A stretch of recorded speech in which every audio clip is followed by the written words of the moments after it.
Thailand greets you with an overwhelming embrace of the senses. Humid air scented with jasmine, sizzling street food, and the promise of rain. From the moment you arrive, you're swept into a world that feels both ancient and vibrantly alive. The land of smiles is everywhere, in the nods of strangers, the patience of market vendors, and the serene faces of golden Buddha statues.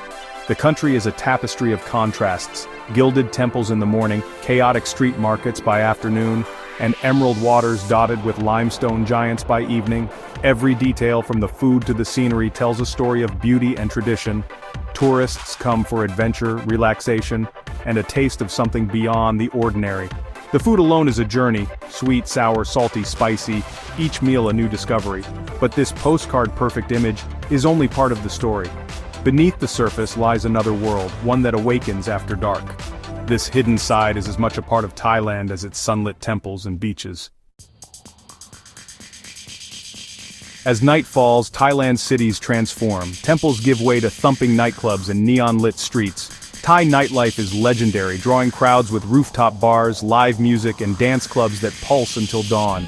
The energy is infectious, attracting everyone from backpackers to business travelers. But woven into this vibrant scene is the undeniable presence of the sex industry, front and center, not hidden away.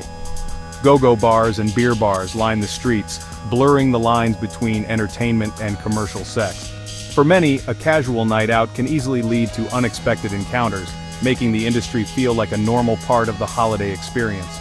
This seamless integration is what makes Thailand's nightlife and its challenges so unique. Sex tourism is travel with the intent to engage in commercial sex, but the reality is far more complex. In Thailand, the industry is highly visible and deeply woven into mainstream tourism. It operates openly in tourist hotspots, normalizing the experience for visitors who might never seek it at home. The clientele is diverse: Westerners, Asian tourists, men, women, and LGBTQ+ travelers. Motivations range from curiosity to loneliness, adventure to taboo. Many stumble into the industry through nightlife, blurring the line between tourist and sex tourist. A casual drink can lead to a paid encounter, making distinctions murky. This ambiguity is part of what makes the issue so difficult to address. Sex tourism is not a fringe activity here, it's part of the fabric of Thailand's appeal. To understand Thailand's sex industry, look back to the Vietnam War. Thailand became a hub for American soldiers seeking rest and recreation, sparking a rapid expansion of bars and brothels. For many Thai women, serving GIs offered unprecedented economic opportunity. When the war ended, the infrastructure remained and adapted.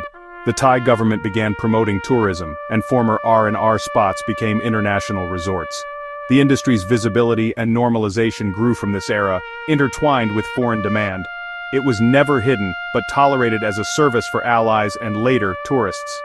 This legacy created a dynamic where sex work and tourism developed side by side.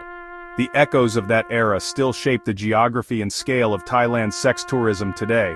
The industry's roots are not just economic, they're historical and deeply embedded. After the Vietnam War, Thailand's tourism boom brought prosperity, and a silent partner, the sex industry. As hotels and resorts rose, so did go-go bars and massage parlors fueled by foreign money. Official campaigns promoted temples and beaches, while underground guides whispered about the nightlife. The sex industry became a major employer, creating an entire ecosystem around tourist zones. Government officials faced a dilemma: crackdown and risk tourism revenue, or tolerate the industry. The result was tacit acceptance, illegal in law, but allowed in practice if contained. This unofficial tolerance made the industry deeply entrenched and hard to reform. The economic benefits were undeniable, but so were the social costs and the national image problem. Tourism brought wealth, but also cemented Thailand's reputation as a global sex tourism hub. The progress was double-edged, with prosperity and stigma growing side by side. The sex industry's workforce is shaped by Thailand's rural-urban divide. Many workers come from Isan, a region plagued by poverty and few opportunities. Arriving in cities, they find low-wage jobs that barely cover living costs, let alone support families back home. Sex work offers a way out. One night's earnings can surpass a month's factory pay. For many, it's a pragmatic choice, a sacrifice for their family's survival. The decision is rarely about morality. but necessity and duty. While trafficking and coercion exist, many enter the industry by choice, weighing risks against rewards. Western narratives often miss this complexity, focusing only on victimhood. Understanding these socioeconomic drivers is key to grasping why the industry persists. Prostitution is illegal in Thailand, but the reality is far more complicated. Laws criminalize selling, buying, and facilitating sex, yet thousands of bars and parlors operate openly. Corruption and unofficial tolerance keep the industry running. Bribes to police are routine business expenses. As long as activities stay within tourist zones and dues are paid, authorities look the other way. Sex workers, however, remain unprotected, unable to claim rights or report abuse without risking arrest. This legal gray area leaves them vulnerable to exploitation from all sides. The law doesn't eliminate the industry, it just pushes it into the shadows, stripping workers of basic protections. Life for Thai sex workers is a mix of risk, resilience, and diverse experiences. The illegal status means little legal protection. Violence, theft, and harassment often go unreported.